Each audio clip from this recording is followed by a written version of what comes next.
Everybody just kind of said, Aaron, you audition, and then me and Tom got up and auditioned, and you know, all two casts. It was unique. I think though that he wanted to use other guys, mostly because he thought that they were more attractive. The direction staff. Who's the direction staff? I don't know. I don't either. I don't know who that is. Well, if you know Daryl Yeager, he doesn't change much, except maybe his waist size. You know, Daryl Yeager just doesn't change. You get used to it after a while. Daryl, he has a vision. Stinky ass vision, but he has a vision, and I had to follow that. And but you know, it's cool. Whatever. What was the question again? Well, you know, just like the song says, gift from him. I take it more as like a gift from Daryl, because he's put so much of himself into that, you know, so much blood, sweat, and tears, you know. Toucan doesn't know the sacrifice that Daryl Yeager has made for this place. And what has he made? What sacrifices has he made? At least 2 meals a day.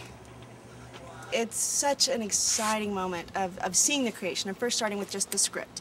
I mean, because you have this wonderful through line of, you know, about Utah, and then we go into the grandpa scene, then we have Cowboy Joe, and all these really fun characters that everyone wanted to be a part of.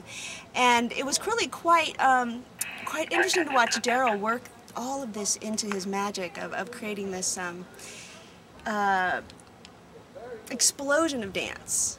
I might call it a pathetic attempt at sign language, maybe, like trying to sing our voices high, shout them to the sky's up here, so you know, you shout it to the sky.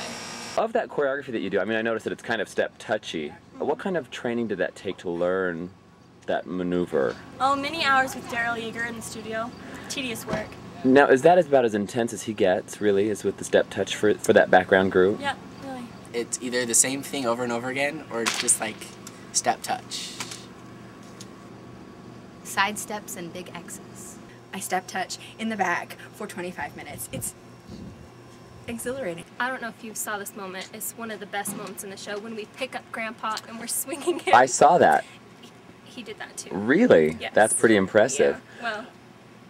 The pioneer lady who did this thing, you know, that was, because I didn't know pioneers did that, actually.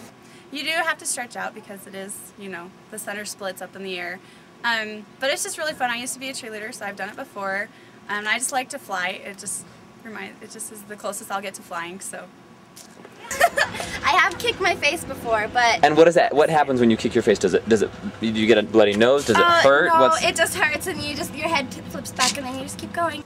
After about, 12 years of study of gymnastics, which I've done, no, you don't need to warm up anymore. You get out there. Plus, the way I look at it, the opening number is so well choreographed that it really acts and serves as a great warm-up for that backflip. The lift at the very beginning, and I don't know, the double pirouettes, those are really... The step touch, too, helps a lot. My particular back handspring is actually more difficult than most people. If you noticed, I don't know if you took a video of it, but I got it tonight. When I did my round off, and then the handspring, it's not exactly behind me. It's a little more to the side. Is that more period? No, well, it is more contemporary, if you imagine. But I learned it from a guy named Siskin. He's a good friend of mine, and he's a great gymnast. He taught me that rather than going back, and looking like it's supposed to be right, nowadays it's going a lot more contemporary. So I go to the side, and it took a couple more years to learn that. Well, first of all, he's got a set out of that round off. Because he comes out and he's looking over his shoulder, and then it looks like he's going to do a face plant onto the stage, and the whole audience, I mean, he gets their attention, but that's just because they're like, he doesn't fall, It would work great like on a stage with a boy band, though. One of the very first things you learn in any self-defense class is the horse stance. Can we see that, please? You bet. And the benefit of the horse stance, you put your legs a little bit wider than shoulder length apart, shoulder width apart. You put a little bend in your knees, okay? And then your hands are put in fists and put in the side right here. And this is just a really good basic place to start from in self-defense.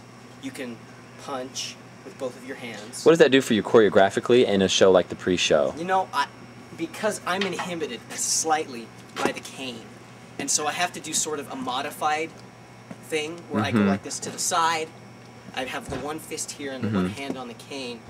I think that Grandpa Adams, you know, in his semi-crippled state, had to do something like that. Ready? 9, 10.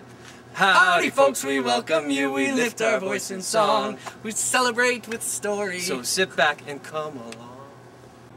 I think the dancing is really my strength. The dancing into the tumbling in particular, but when it comes down to like the double turns and you know, the leaps, the movement, I just think that sometimes my body can be so graceful. Well, is it, so really, you were made to do Daryl Yeager choreography. Is that what you're saying? Yeah, that's what I'm saying. Daryl's the one that didn't give me a partner. It's alright. I wish Daryl Yeager would perform the whole thing himself. I just want to see Daryl Yeager do every number. His hoedown, Drops of Rain, Daryl Yeager. His Go to Sleep Little Baby. Wow. Could he be his own audience participant? Yeah, I'd prefer it that way. Working with Daryl is always an experience, shall we say. Sometimes his temper just gets out of control, and sometimes it's a little frightening. Daryl spent more quality time with us. He cared about us more in rehearsals, and so we always got the space in front of the mirror. So really, we got a chance to look at ourselves and see how we look. And we fixed all the problems, and we made sure that we looked good. But the other cast really just got pushed away. All during rehearsals, we were brought up to be the better of the casts. So we had a little added pressure onto us, and I'm sure we felt it. Oh, extensive. I think at least like 2 weeks of rehearsal. Yeah. Well, I think that perhaps I may have taken it a little more seriously than some other members of the cast. I was usually there close to, I would say, an hour early, preparing, you know, running my lines, doing some character preparation, other things like that, warming up and stretching. The rehearsal process, in a way, was very restrictive. I don't think that many of our ideas were taken by the directors, the choreographers, the music directors. I think that they were really holding us back. With script, music, choreography, and cast in place, the producers turned to award-winning veteran costume designer Kathy Schmidt. She had the unenviable task of recreating a plethora of authentic mid-19th century Mormon pioneer costumes for the story of Jacob Hamblin. A year ago, I really intently started studying the performers' faces and coloring to make sure that they look just right on stage. We don't stand people in front of racks and say, grab something. We fit to them. There's not just one shade of brown, there are several. Chantil and I went into storage, and Chantil pulled everything that was still somewhat wearable from the past Utahs, threw them on the racks, and when people came in to try on costumes, said, pick something. If it fits, great. If not, pass it on to somebody else. High quality nylon. Can you get a close-up of that? There we go. You can see netting, if you will, where it's been weaved. Each individual strand. I mean, the hours alone just to make this.